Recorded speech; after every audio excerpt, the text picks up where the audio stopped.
You know, Ben, you know this is a test, right? Ben's doing this, that way you can listen to it and be like, they'd be nothing without me. You know it, right? Yeah. It's a test. Anyway, welcome to the Target Audience Podcast. I'm Pierce, and I'm here with TJ, and today we're talking about coherence. Hey, where's Ben? Hey, Ben. Oh, Ben didn't show up. He's always late. Yeah, Ben didn't watch Society or Coherence.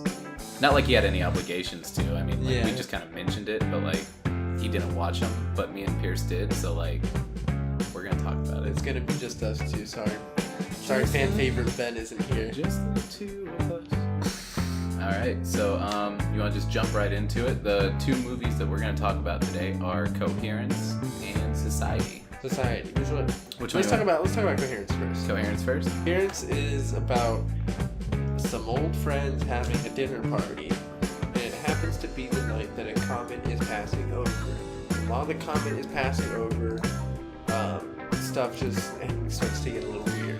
Okay. And then we can get into more when we start talking about it. And you say like it's about like friends getting together. Are they even friends? Some of them are friends. Because some of them are just fucking mean.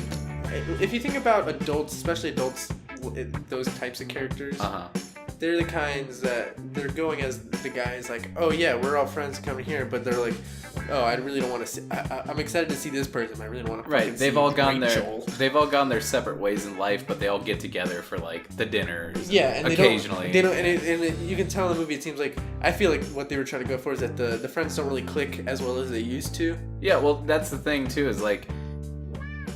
From scene one, like, you know, like everybody's getting introduced and walking in there. There's some lines in that movie though where it's like, why would you even like say that? Like you're just like really just throwing salt in old wounds kind of thing for like no reason. Yeah, they're very passive aggressive with each other. At the dinner when they're just eating, I got like a lot of soap opera vibe of like out of nowhere that they invite Lori, the ex-girlfriend of one of the guys that's with the character now, and what's her name?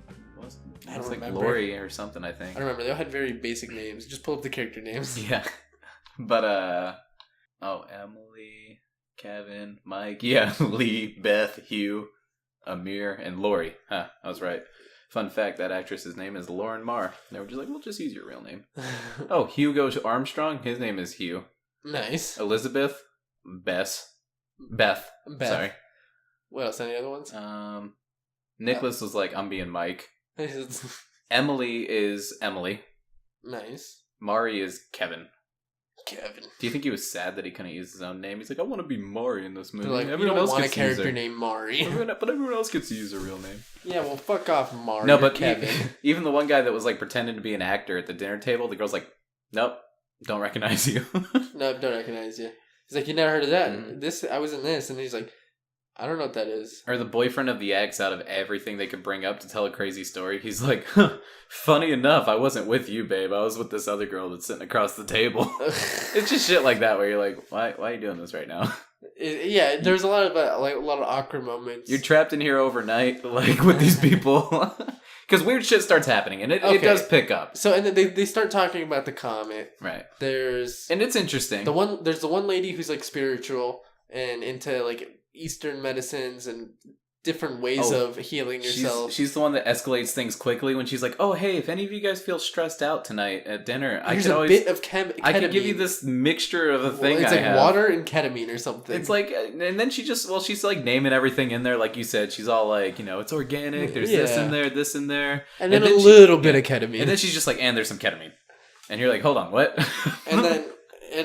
So this comet passes over, weird stuff starts happening. Of course, they start blaming it, saying, you put ketamine in our food. She's like, no, I really didn't. Well, you remember before that, they do bring up the story of the comet that happened, was it Alaska? Oh, yeah. Where, like, she killed her husband, saying that wasn't her husband. Yeah, therefore they couldn't arrest her anyway, because her husband was still there. Yeah, exactly. And that's all they tell you about it. So, I mean, that's definitely, like, an eyebrow-raising moment of, like, okay. And then just weird shit starts happening, like the fucking... Another key thing that you got to point out, too, when you're talking about the movie, is they point out early on something about a door that doesn't get used. And that one I forgot about that. the one ketamine girl, she's just like, ugh, this picture here and everything about this side of the she's room all about the aura. gives me a bad vibe. I mean a bad aura. Amber is not the color of the energy over here. Pierce, if I invited you over to dinner and you were just talking shit about the corner of my door, I'd be like, just get out of here. Really, you're gonna be in my house and you're gonna talk shit about my favorite corner of my house? You're gonna talk about the picture of like my sister, like the one picture I have, like it's like the one picture you have of a family member. It's like I'm getting very bad vibes over here. It's like yeah. It's coming from this picture. I feel like I don't know if it's the frame, the picture, the people in the picture, maybe the people in the picture. It's shit like that to me kind of held the movie back. Was the drama, silly shit. No, because. But the concept of like what later gets explained though, like as it is a cool concept. As the comet's happening, the power goes out. Yeah, weird stuff starts happening. There's choices that they make in the movie. Like a guy gets his head hurt, and he can choose either between the cloth band-aid or the regular band-aid. And he chooses the cloth. They get glow sticks, and we have red or we have green, and they're like, let's open up the green box. And then well, I guess the big key thing is like when the power goes out and stuff, they all start kind of freaking out. And they want to go to another house that has power because most of the block is out. But then when they leave the house and come back, you find out that whenever they leave the house, the house is like in this weird, I don't know if it's like a vortex or something, like a time, not time, no, more like a multi. It's like universe, a multiverse thing. Yeah, multiverse, and. Whenever they see another house that has, whenever they find another house, it's actually the house that they just left. Yeah. And it's all the same people are in the house, but it's all the same people from a slightly different universe where the guy chose the other Band-Aid or they chose the other glow stick. I'm drawing a blank. I'm going to have to insert it in there. But it's like that theory that they talk about, like, you know, there's two coexisting universes going on simultaneously. And if one person, like, lives in one... And it's for the most part the same, but there is like a split where like the dog could be dead or the dog could be alive. Yeah, exactly. Kind of thing. And it branches off into two different, which branches off into two different. And that's where the movie really starts to like get a little elaborate on. Yeah, and it actually, the movie does get a little, like if you're not paying attention in certain scenes, you're going to be a little lost. Yeah, it's a head scratcher. But also there's certain points too where it's just like, oh, okay. And then you find out too that it's not just two separate universes. There's different versions of them doing different things, beating them to the punch. Yeah, one of the coolest things was when the guy was trying to write a letter, talking about wanting to use the phone. Yeah, exactly. And then somebody he comes leaves back, it in the house, and then they're like, someone just left us a letter at our house. And it's word for word. Word for word, the same. Yeah.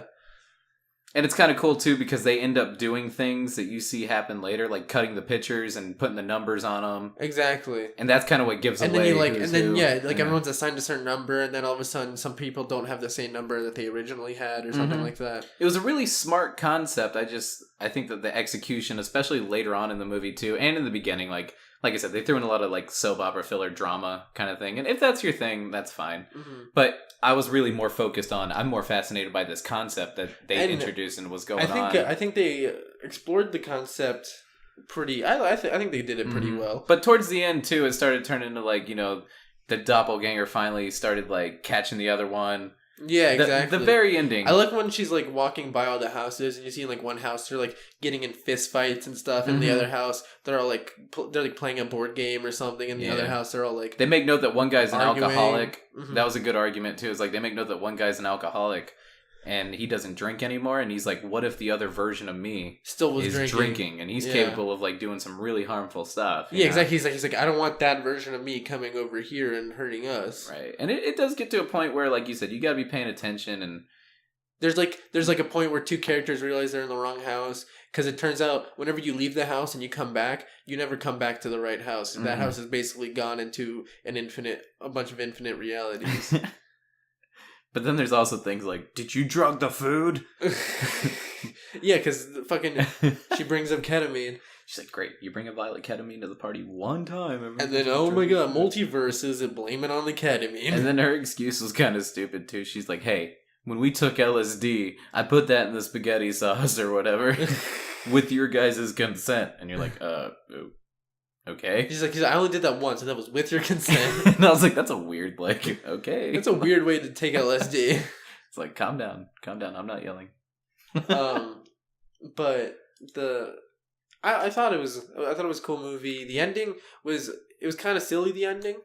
Talking about like when she like she kills the other one in the bathroom. She's like, I'm done with this. I'm just gonna stick to one universe. So she finds one, takes the version of herself in that universe, and kills her and disposes of the body. And then at that point, if you think about it, if you go to another universe, kill yourself, you don't even have to like. You just gotta hide the body, and no one's gonna go looking for it. She fucked up though because she left the wedding ring on the sink. Because remember at the very ending, they get the like she wakes up, and then all of a sudden like the boyfriend gets a call from the girl because she wasn't dead. Oh yeah, and it turns out and she's just like talking, and he's just looking like really puzzled. And then I think he has the other ring, and he gives it to her, acknowledging like. Yeah, that's what happened. How do you have 2 wedding rings kind of thing? And then, so the person on the phone was the girl that she... I think it was the girl that, like, she thought she killed. She hit over the head with, like, the fucking... thing. It was the other version. I don't remember. Yeah. It was. I remember just sat there last night. Yeah, I remember it now. But it was kind of a silly ending, but I also like, cliffhangers are always fun for me. The song at the end credits was catchy. What do you rate this movie? The song at the end of the credits was catchy. It's one of those movies, like I said, it's not... I think it's worth a watch. Yeah, I don't know. Mine's TJ, a watch more if you're bored. Like I said, I like the concept. I liked what it was going for. There's certain things that, to me, like, hold it back. I think it could have been done a little better. Personally, I've seen, like, I like a lot of recommend multiverse. it. I think it... Because when you're watching it's a head scratchers and I like stuff like that, I don't see them a lot. So whenever... I find one. I want to find more like it. Right. I like watching like stuff like that. Mm-hmm. I just don't. I think that it was a little. Maybe I just haven't seen enough stuff like that to compare it to. Something was missing for me. Something was missing for me on it. I don't know. I can't quite put my finger on it. All right. Well, I'm not pissed. Final thoughts is watch it if you're bored. For me, TJ was indifferent. To it. Just watch it if you're bored. Next movie we're talking about. Next movie. Society. Yeah. Which came out in, let me guess, 1985. 89. Damn it. Directed by Brian Usna. Whoever that is. Oh, no, you don't know Brian Usna, man? He's done a bunch of shit. Here, I don't know who Brian Usna is. He did Reanimator. Oh, okay, that's cool. Yeah. Or did he do Bride of Reanimator? Yeah. He was a producer on the first Reanimator, and then it says here. Yeah, producers have a creative... Pretty shit. I know he has his name's on Reanimator. Wait, where's the director? I'm curious now. I know he's written a lot of shit. Yeah, see, he did Bride of Reanimator as a director. He did Society. He wrote on, he has something to do with Honey, I Blew Up the Kids and Honey, I Shrunk the Kids. Yeah, came up with the story for Honey, I Shrunk the Kids. Hell yeah. Yeah, that's what I was trying to find. I remember he had something to do with it. Yeah, that's cool. I like Honey, I Shrunk the Kids. But no, Society, man. Society is a very different movie to Honey, I Shrunk the Kids. Yeah, this is still one for the whole family. Yeah, let's see here. Actually, you know what? If you're going to watch this movie, I endorse you to not know anything about it. Just find somebody that's like, watch Society. Good synopsis for it is, an ordinary teenage boy discovers his family is part of a gruesome orgy cult for the social elite. That kind of spoils it. What the fuck? That's just a spoiler for the movie. Well, I guess we're going to talk about spoilers anyway, but I didn't think we'd get that early. I don't know, because the whole movie kind of ramps up to that. Exactly. It's a whole, what's going on. I think that's why I like the movie so much. Don't get me wrong, it does open up with, one of the weirdest title sequences you'll ever see. Oh, yeah, because it's just a bunch of mush and... Yeah, but the whole movie has this kind of, I viewed it as kind of like a weird, almost Twilight Zone-esque kind of vibe to it. It's like a Twilight Zone had the same vibe of a dirty magazine. Because it's mainly about, what's the actor? Billy Warlock? Yeah, he plays Bill. Mm-hmm. And he's in a family that's a wealthy family. I believe he was, adopted? Yeah, that's what it seems to be. It's implied that he's adopted. So he's kind of left out the outside one. And he's kind of in this rich yuppie town, and he is a popular dude at school. No, yeah, he's not an outcast or anything. He's not he just feels like he's not one with the family. But throughout the whole movie, just things gradually, he starts realizing, do I fit in with these people? And beyond just, social class level stuff. Exactly. It starts getting full blown they're so excited for him to oh, what was it, come to the they kept trying to want him to go somewhere. Oh yeah, what was it? Or exclude him from going somewhere. Oh, it was their party that you find out what the party is. He's like, "Oh, you wouldn't like it." Yeah, and it's just super everybody acts like beyond awkward about it. Exactly. It's like when you catch someone in the middle of something and they just like, I don't know, panic. And he keeps seeing weird stuff and double taking, and then he sees it as normal. At the school? Yeah, like at the school, he sees like his sister in the shower, her butt's facing one way, but then her front half is facing the other way. Yeah, and just it's always subtle stuff too, because like the door gets slammed in his face or something. And then he blinks and then she's fine. Yeah. And then there's like and then as it goes on, it's not just the family, it starts to be like the whole town does the whole town has like this weird, it's like an invasion of the body snatchers kind of vibe of like all these people that were once who we thought they were like acting really off and different. And then And the whole movie has like this kind of like mystery around it that I really like. It's you don't really know what's happening until it actually does happen. You don't know, like you don't predict. You don't predict what happens, including the dialogue. And the dialogue has a very weird sense of humor too. It's very 80s. Has one of my like one of the funniest lines I've ever heard the first time watching it is like when he just finished was it having sex with the one chick? Yeah, what was it? And they're sitting on the couch or whatever, and she's like, I didn't know how you liked your tea, with cream, sugar, or did you want me to pee in it? You remember that line? Yeah, I remember that. Dude, that kind of caught me off guard. The first time I watched it, it caught me so off guard. Very out of nowhere. Even he's just like, okay. He's just like, I'll just take it how you made it. And you know what's weird is like she wasn't even like being weird, like you know, acting like super weird. Like everybody else was. She was just normal. Yeah, that was the definition of normal. Until she said that. She was normal until she said that. And she was very casual about it. Yeah. But anyway, what it leads up to is... I guess we'll get into spoilers. Yeah, but it is really cool the way it builds, though. Because the whole movie, like most... No, I agree. It's very... Most of the movie is this gradual build that keeps you just interested enough. You know what I mean? Yeah, exactly. Well, because you want to find out what's happening. You only know as much as he's unraveling it as a watcher. There's nothing like a precursor that you know that he doesn't know. It's the white man's Get Out. In a way. No, that's pretty good. I think that's pretty accurate, actually. The poor white man is scared of the rich white man. It's and then, but anyway, it builds up. So the he big finds payoff, out though, that his family and everyone in this town, all the yuppies, are part of a secret blood orgy cult that's incestuous. Yeah, because he finds these recordings where he hears his like sister and like mom talking really weird about each other, and he finds like his family. He finds like some weird shit with like his dad and his sister. And then like the sister, and then how the mom talks about the sister's love interest and stuff is all weird. And it's like overly sexual, like it's overtly sexual. It's not like having the talk or like I'm here to talk about anything if you want to bring it up. It's like really weird, like shit, man. Yeah, it is really weird shit. And like then, as you're watching it, even it makes you uncomfortable. You're cringing. Yeah, because you're like oh, it's an incest family. But then it gets into more than just an incest family. It's a incestuous. Everyone on the town's in on it. Cult where it's a lot of body horror going on where they morph their bodies and fuse with people. At first it starts off like they're hyping up to be a big orgy. You think some eyes wide shit stuff is going to go down.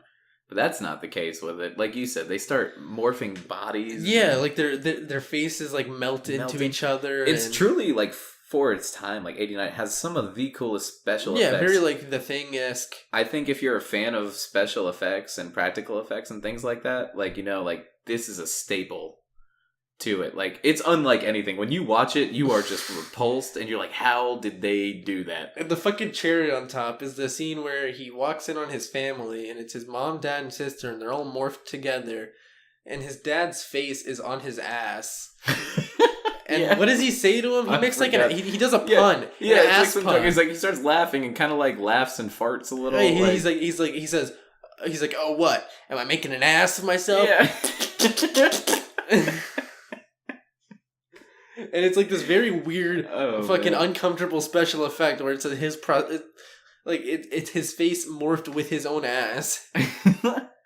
But the special effects are like so good. It's like good but cheesy and. It's a payoff that you as a watcher, like especially the first time watching this, you're just like, what the fuck? I'm glad I stuck around. Yeah, you would have never fathomed something like that coming out of that movie. Like it takes it beyond to like cranking it to 11. Yeah, it's like you you stay for the finale, and the finale is like this big magnus opus of. It's like absurdity. The sausage party scene where like it's a big food orgy, but way grosser and it's and so terrifying. It's so vulgar. They like who did they fed on? Did they fed on like tourists or something? What was it? Like the other people Kinda that they were they like tourists? They were like people who didn't belong. Yeah, pretty much people who didn't belong in their like yuppie society. Yeah, they like fed on them by like morphing into the people and like, and it's just like the scene where it's a bunch of bloody mush everywhere. And, right. And they do slip in like little subtle like semi jokes about like social classes. And yeah, no, and it's all like a commentary on like classism. Right. But it's also done very tongue in cheek. The whole movie has you smirking until the ending, and then you're like, "What the fuck? Like this isn't fun anymore." And then in a good way, though. In a good way. But then it's also fun in the way it's like, wow, like all these special effects and prosthetics and like all the time, like you really appreciate the work that went into it. I think that's because it's a lot of people involved too, and so it's like a lot of intense like special effects that they had to do. Undoubtedly, that scene took forever to shoot. I could tell. Definitely. Multiple days. It's a movie I think if you're into horror and practical effects, especially body horror and stuff like that. If you're into like Cronenberg type stuff. Yeah, it's worth checking out at least once. I recommend it. It's a cool movie. I would definitely recommend it for sure.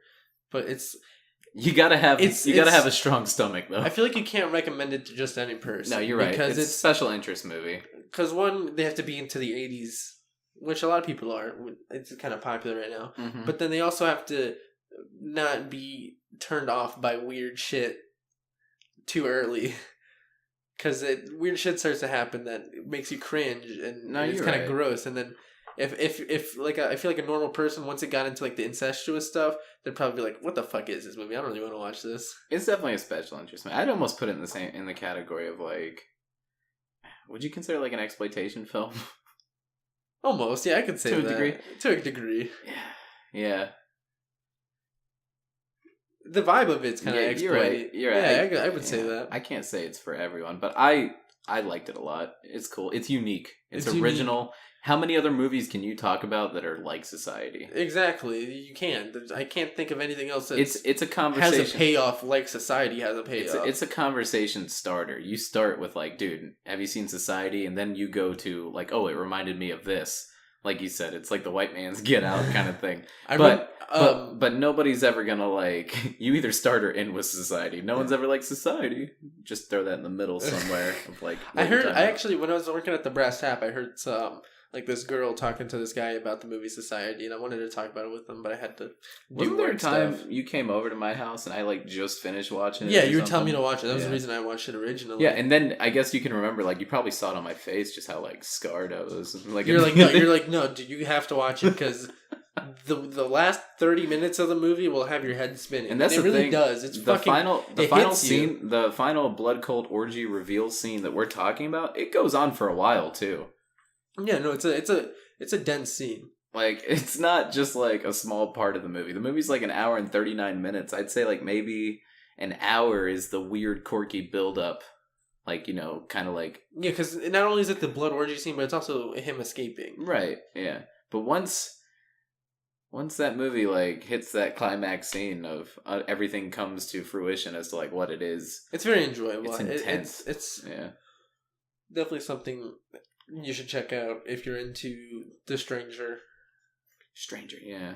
Watch it with the kids. Watch it with the whole family. This is actually a great catalyst if you ever want to, like, give your child the talk. Yeah, this will confuse the shit out of them. And then just be like, son, I'm going to watch Society with you. And if you have any questions afterwards, this is the time to get them directed to your mother. All right. But I guess that's all we have on either of those movies. So, no. Overall, not disappointed. Not disappointed watching. I like both movies. I guess I'm a little disappointed TJ didn't like as much as I did. That's okay though. But it's alright. We all like different things. Yeah, I'm sure there's some things I watch where you're like, TJ. I want Ben to watch it. I hope he likes it. Yeah. I want someone to like it with me so I can talk about. I just want you to like it. But anyway, that's it, guys. Wrapping it up. All right. Peace. Deuces. Hopefully more specials with TJ and Pierce, right? Yeah, the gruesome twosome. Yeah, I'm sure Ben loves this. Is there any final notes we want to tell Ben? I love you, Ben. Yeah, I love you too, Ben. I love you too. We love you, I guess.